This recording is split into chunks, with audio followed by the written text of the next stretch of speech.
Gabe or Gabby? How do you pronounce your first name? Gabe. It's Gabe. Okay, I'm like, I Yeah. should ask before I just start saying Gabe. Okay, awesome. Gabe, welcome to the Calm Mom podcast. So grateful to have you with us today. I'm excited to be here, Michelle. Super excited for this conversation.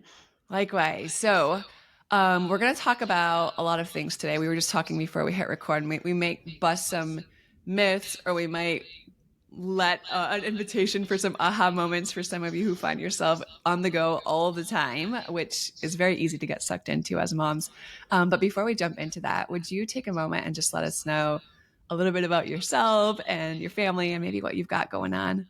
Absolutely. So I have a full life like all of you listening do. I have three boys, all in different ages, elementary, middle school, and high school. One is a junior and he's an elite gymnast. So our schedule is a bit crazy and we're in recruiting season right now for NCAA. So that's full. And then I also homeschool my older two boys, and my oldest is doing college classes as well. And my youngest is in a local charter school, probably bringing him home next year. So that's pretty exciting. I do work outside of the home. Well, I work from home, but I work in an hourly doing success coaching for an entrepreneurship part membership and programs. And then I also have my own business where I help women turn their passion and purpose into impact and income, all for the glory of God. And I do that by helping them craft personalized goal strategies and also business strategies so that they can do it in the season that they're in with the capacity that they have. And it all kind of started out with me just wanting to be an author. Like that's how I started my online business, because I was told, oh, now you need a business with your book. And so, yeah, here I am.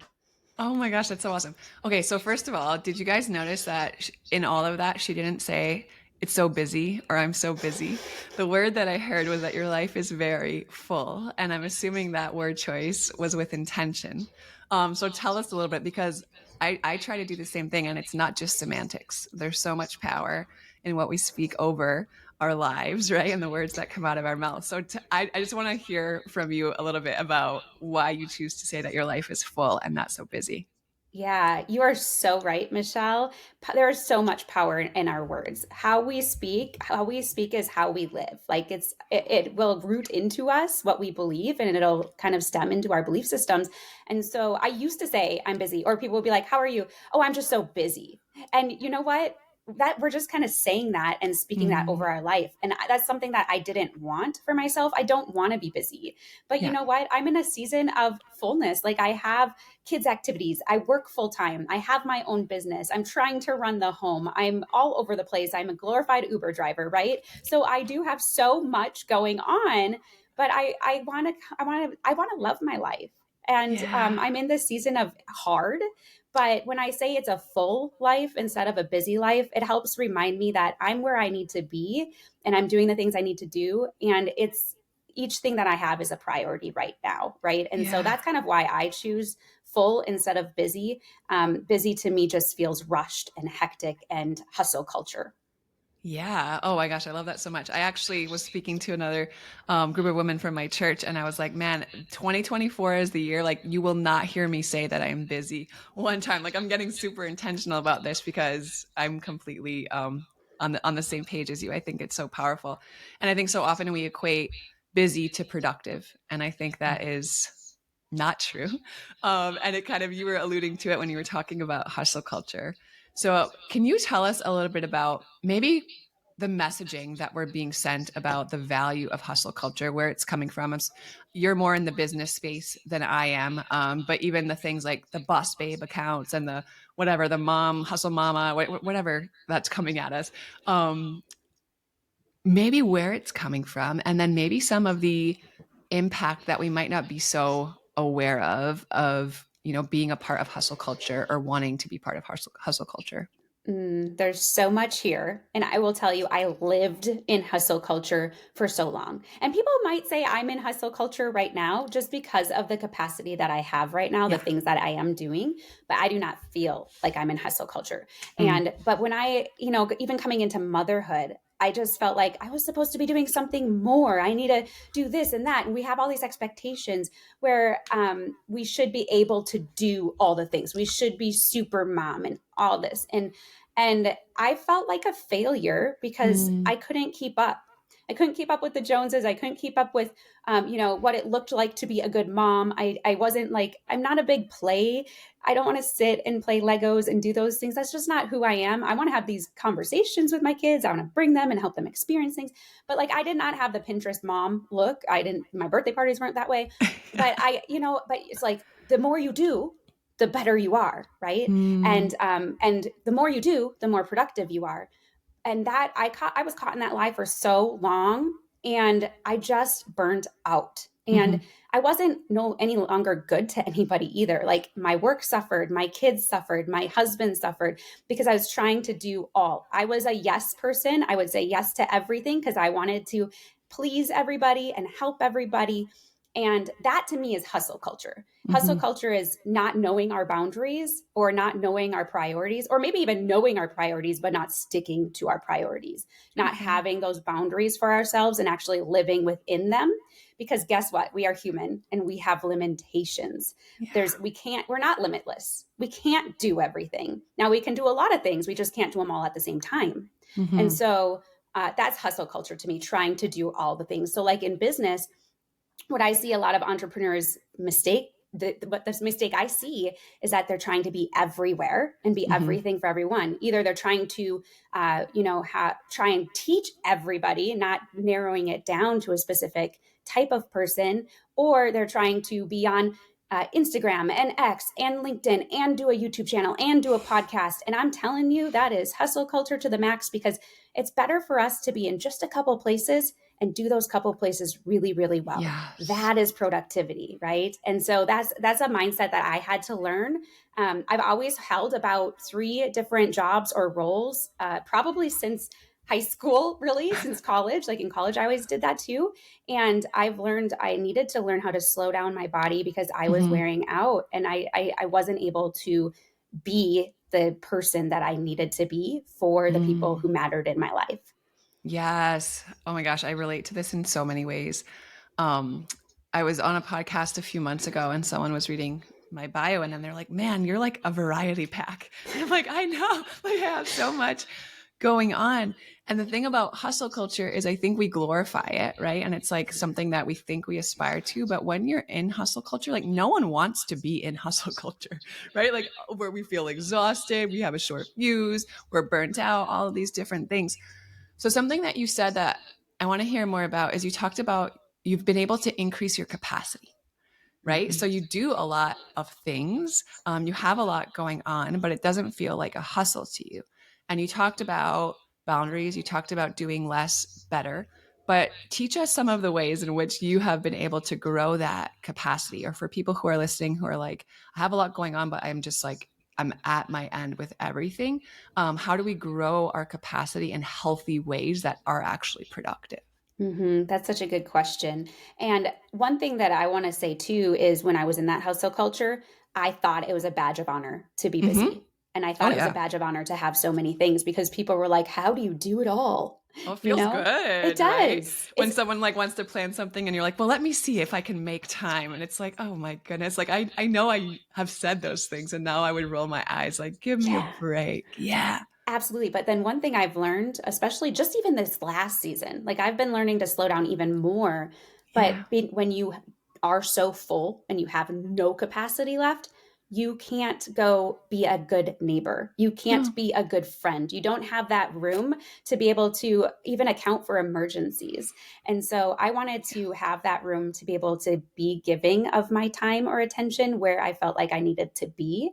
And Yeah. so that's another reason I feel like slowing down is such a good thing, and also slowing down, Yeah. knowing our boundaries. So Yeah. I would say learning to how to increase our capacity. And there's a law, I can't remember what the rule is called. It's like Parkinson's law or something like that. Yeah. Essentially, like whatever is in your season, sometimes we just have those seasons that are very full, but Yep. whatever is in there, we can get to the capacity of what we need.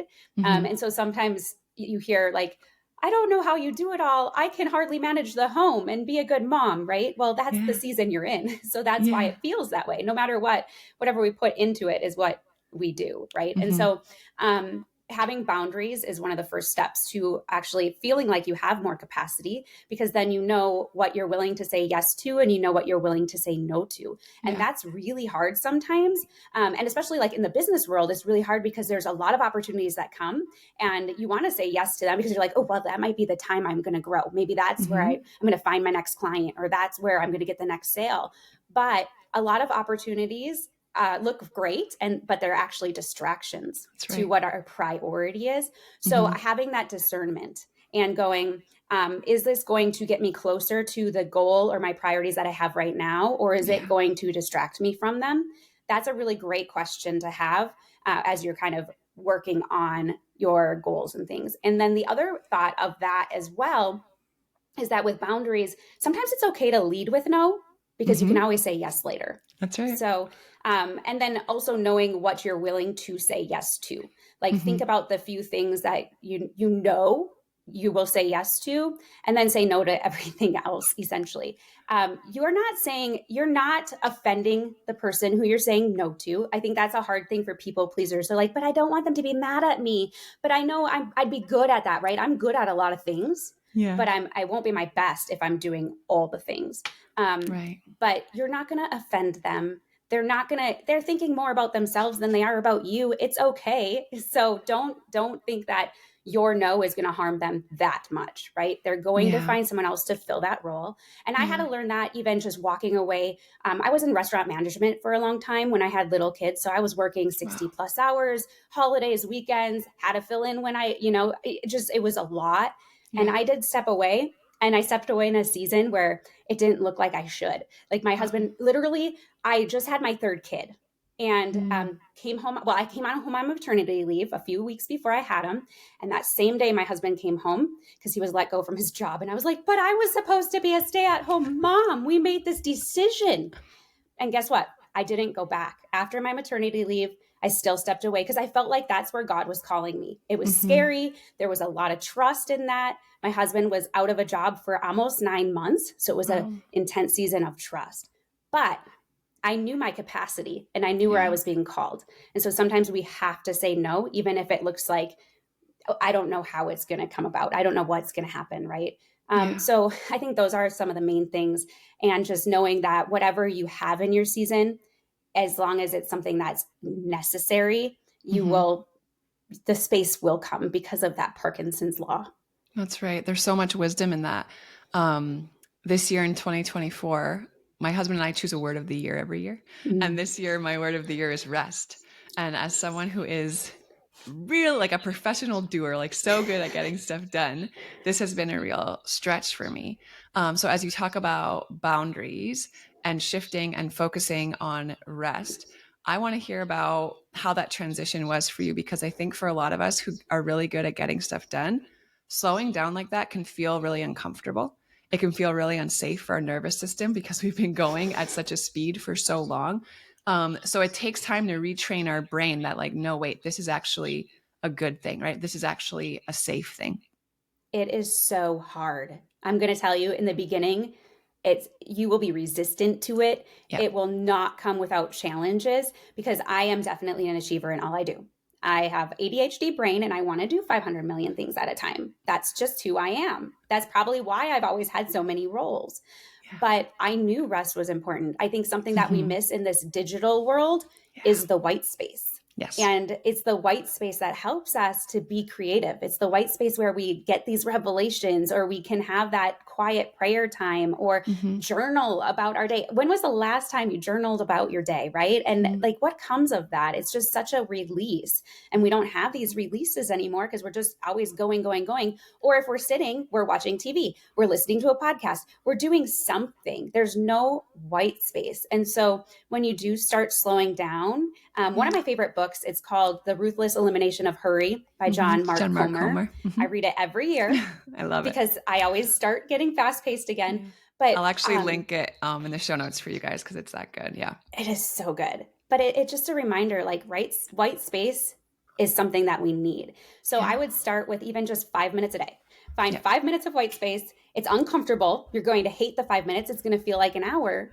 But the Yeah. more you do it, the more you realize it's so beneficial. And Yeah. now, like, I drive, I used to be like, oh yeah, my drive time is always podcast. I'm always learning. I'm always growing, because my word of the year is growth, Mm. but it's a different kind of growth. It's not Yeah. growing my business to millions of dollars. It's growth in my business, yes, but it's also growth in myself. And part of Mm. that is growing to love rest. And Wow. it's growing for a lot of different things, right? Yeah. Growing in relationships, growing Yeah. in um, my role as a mom. And Yeah. so, yeah, taking that time. And now I drive with silence if is no one in my car. Mm. And I'm like, oh man, I feel like I need to look at my phone, or I feel like I need to listen to music or something, but it's so good. It's Yeah. so good. But yeah, I think that's really important, just starting with those baby steps. Yeah. But it's really one way I haven't burned out is by giving myself that rest, or also knowing like I'm in a season where I am working a lot, but my boundaries, and I'm working on this, is I'm not going to work weekends and I'm not going to work nights, no matter what. Mm. I don't care if I'm behind or if I feel like I'm behind on work, because we're always going to feel behind. That's a Mm-hmm. mindset. So we Mm-hmm. kind of have to retrain our brain to go, nope, I got my important priorities done this week. Yeah. It's going to be okay. Yeah, being in integrity with your non-negotiables, right? Learning Mm-hmm. to trust yourself when you say you're not going to do these things and then actually not doing them or doing them. One other thing that was kind of coming through for me while you were speaking that I want to talk about is that in order for us to say no to opportunities that come our way when it's not the right time or the right season or whatever, in order for you to do something like leave your job in a season where everyone was probably thinking that was a little crazy, but you trusting, right, that was where God was taking you, a lot of times saying no to these things, or actually the opposite, like wanting to get sucked into it, is because we're stuck in this scarcity mindset, right? That this is the opportunity, or I have to do this, or I have to do all the things, or I need to appear on every single social media platform. And that's really a loop of scarcity in our minds, right? That what he has for us isn't going to reach us if we don't go Mm-hmm. out and do all the things ourselves. So talk to me a little bit how you see scarcity factoring into like everything, I guess, related to hustle, or just like I'm going to do it, right? Which is really what hustle is. It's like I'm going to do it all. Mm-hmm. Yeah, because scarcity mindset is I have to be in all these places because otherwise I'm not going to grow. That's Or I right. have to, I have FOMO a lot of the time, fear of missing out, when I say no to going out with friends, even because I'm like, well, what if they have a great conversation and I'm not a part of it, right? Yeah. But sometimes I just need rest. But the scarcity mindset, I think, comes from a control aspect. Like we Mm-hmm. want to control things. We want our plan to go exactly how we have written it out. We Yeah. if it varies a little bit, we're like, what's wrong? Maybe I need to quit, right? Like we talk Yeah. about quitting all the time. Every day you probably think about it because it didn't go exactly like you wanted to. But I'm going to tell you, your plan is not going to happen in plan A for the That's most part. right.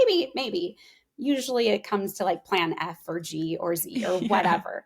We just have to be willing to be flexible, and to be willing to let go of that control a little bit. Mm-hmm. And part of that is like, I talk a lot about letting God lead in my business and in Yeah. my life. And part of that is going, okay, here's my plan. This is what I think this is where I think I'm supposed to be, right? Mm-hmm. But I'm going to now give you the wheel, and Mm-hmm. I'm going to do the work, because I mean, nothing happens if you're not in motion and you're not doing the work. Right. But I just want you to give me confirmations, give me peace. Like whenever I Mm-hmm. have peace, even if I'm in a busy season, right? When I feel so full, as long as I have peace, I know I'm going in the right direction. And that's kind Yeah. of how I see my side of things. Like, okay, I have peace, I'm going to keep going. But when we are have that scarcity mindset and trying to be everywhere, that piece isn't there. It Mm-hmm. definitely is unsettling, right? Because you're like, oh, Yeah. or you wake up in the middle of the night like, I forgot to post on Instagram, and then I forgot to do this. Or, in the restaurant business, it was like, I forgot to give ranch to table 30. Oh my gosh. And so, but having that piece, but then like letting go and going, you know what? I'm doing what I feel like I'm supposed to be doing. I'm in these couple places where I can work really, really well. And then you got to let go of the results. That's it. And part of that too, I'll transition a little bit with goals. I Yeah. love big, scary goals. Love it, love it, love it. I think we need a big vision. We need something that takes us out of our comfort zone, right? That's something hard. Like for me, one of the first goals that I actually had, I'm an avid runner. I think you're a runner too, Michelle. I think I heard that on a podcast, but My biggest goal was to qualify for the Boston Marathon. And it was a huge Wow. goal because I needed to cut almost an hour off my time, which is a lot for a runner, right? But it felt scary. And it's like I needed to train for it. I needed to believe for it and do all these Yeah. things. But I think a big, scary goal is good. But then Yes. if all we look at is that big, scary goal, that big vision, it's not going to happen because it's so far away. Yeah. We don't really have the capacity to get there tomorrow. So we Hmm. need to reverse engineer it and start small, break it up into these really bite-sized goals. And when I break them up into those bite-sized goals, I consider them projects. I don't want it to be a goal that I don't have control over. I want it to be like something that I can do every day to get me there. So, for example, let's say I would love to have 10 new clients in my business. Hmm. Well, I can't promise when those 10 clients are going to come, but Yeah. I can do things to get there. So maybe that means I need to reach out to 100 people in a month. That Hmm. is a great goal, right? If I hit that, I have succeeded. And most likely those 10 clients will come. But I'm not looking at, I need 10 clients. No, I'm looking at the things that I can do. Right. And I'm sure it removes so much of the overwhelm, right? Because when we see that big, like sometimes we get stuck and we don't even start, or it's like analysis paralysis or whatever reason that we won't take that first step. But when you really break it down, it makes it a lot more approachable, I think, to have a plan to start. Yeah. And you get Yeah. wins. You see it. Mm. It's like you can actually see the results because the hardest part of a goal is it's hard to see the result until you hit it. Yeah. But when you have this as like, my goal is to talk to 10 people a week, my goal is to talk to 100 people a month. Like I can tell if I hit that or not. And that's a Yeah. win. That's great because you can measure that and Mm-hmm. it's doable. Okay, so talk to me a little bit when it comes to goals. We're recording this now in March, so we're a few months into the new year. I don't know if people listening have set goals or New Year's resolutions or whatever. But talk to me about some of the ways in which we can do the work on the front end with our goals to give us the greatest chance at success. I know that knowing our why and really doing some deep digging around why we want to achieve these things is really important. So talk to us about that and then maybe anything else that you really love to teach about goal setting. Yeah, I would say the why is the most important part, but it's not. I think a lot of times it's like, what's your why? All the things. But the real reason for it is because you need something deep that's going to help you to take action. And so I Yeah. don't want a why that's meaningless. I don't want to, well, Mhm. I want more time with my kids or something. Like that's a great why, but why? But why? Keep going What's gonna deeper. change in your life, right? So yeah, Yeah. I kind of equate it to an exercise I do with clients is I'm going to be a little kid and I'm going to keep asking you why until we get to the real reason, right? Hmm. Why is the sky blue? Well, just because. Well, why? They want to know the why. And so finding that deep rooted why. And the biggest question to ask is what will change in my life if I hit this goal? And or the second question is an alternative. What won't change in my life if I Mm. don't hit this goal? And Wow. that is probably going to take you closer to that deep rooted why. And the Yeah. why is there because it's going to help motivate you to do something if you keep it in front of you. That's why I say write down your why, write down your goal. It's not because you can see it and it's going to happen. It's because when you see it, it motivates you to take action to make it Yeah. happen. Right. And so that's like the first step. And I have a formula called the red hot formula for setting and crushing goals. And the first step is seeing it. And seeing it is really like figuring out that deep rooted why. What is it about the goal that really matters? What kind of an impact can you make with it, right? Mm. Maybe your goal isn't for yourself because I do feel like sometimes we do things for others better than we do for ourselves. And Yes. so having that bigger impact, like how is this going to impact my community? How is this going to impact my family? We might work harder for that than we will for, ooh, I want to lose 10 pounds because I want to look good. Like, you know Hmm. what I mean? Like, Hmm. so thinking about it in that term too. So seeing it is super important. But then the next step, and I think this is a step that gets missed a lot, is plan it.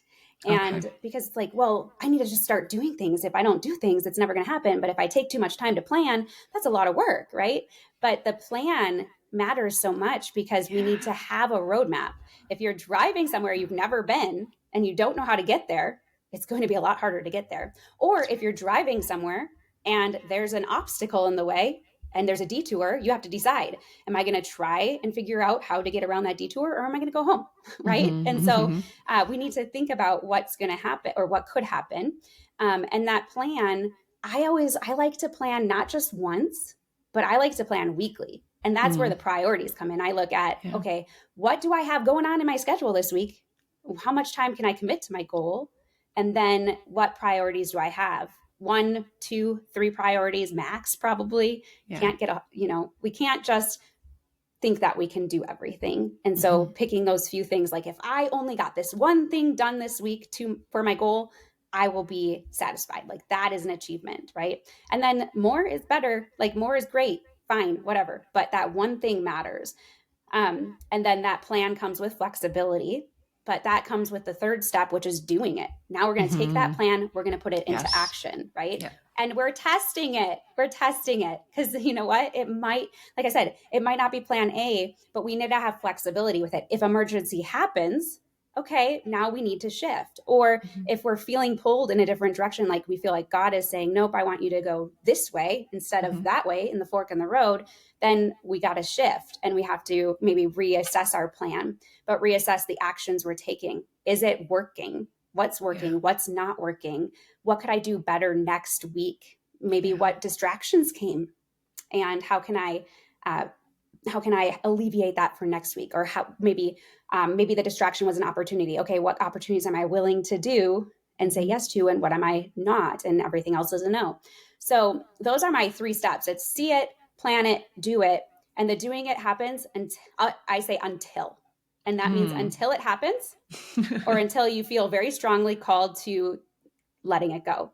And Yeah. letting it go, because people are always like, when do I do that? Because you want to give it your best shot, and Mhm. especially if you're feeling called to it, there's a reason for that. And Right. an obstacle getting in your way is not a good reason to let it go.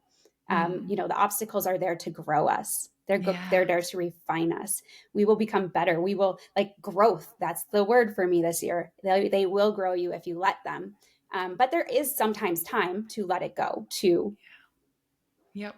Well, that's great. I love it. And I think that breaks it down too, even within like, I think sometimes we feel like we're not disciplined enough or we don't have the motivation enough. So when we can break it down like that and see it and then get to that step and actually have the courage to take the action, and then the momentum starts building, that's really helpful. Awesome. Okay. So this bit is so great. I'm believing there are women listening who are like, okay, I'm going to take a look at my pace. I'm going to take a look at my boundaries. I'm going to take a look at my goals, and really just an invitation to reassess.